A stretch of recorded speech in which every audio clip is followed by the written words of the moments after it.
नमस्ते दोस्तों, आप सब कैसे हो। आशा करती हूँ आप सब लोग बहुत अच्छे होंगे।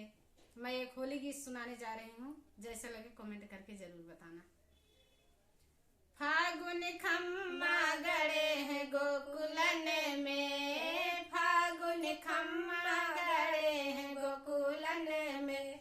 ए जाऊ हम जानित ससुर होली खेली है, जाऊ हम जानित ससुर होली खेली है। नैहर से माया बोलाई फागुन में, नैहर से माया बोलाई फागुन में। फागुन खम्मा गड़े हैं गोकुलन में, फागुन खम्मा गड़े हैं गोकुलन में।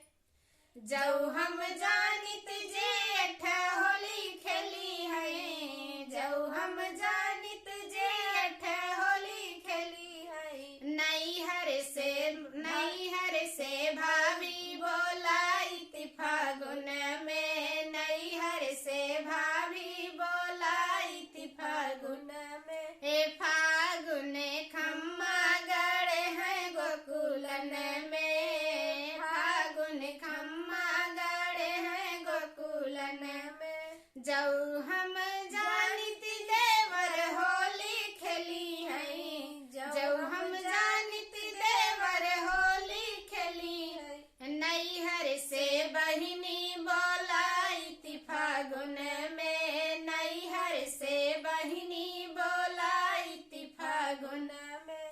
फागुन खम्मा गड़े हैं गोकुलन में, फागुन खम्मा गड़े हैं गोकुलन में। जाऊ हम जानित बालम होली खेली है, जाऊ हम जानित बालम होली खेली है। नैहर से सखिया बोलाई फागुन में, नैहर से सखिया बोलाई फागुन में। हे फागुन खम्मा गड़े हैं गोकुलन में, फागुन खम्मा गड़े हैं गोकुलन में।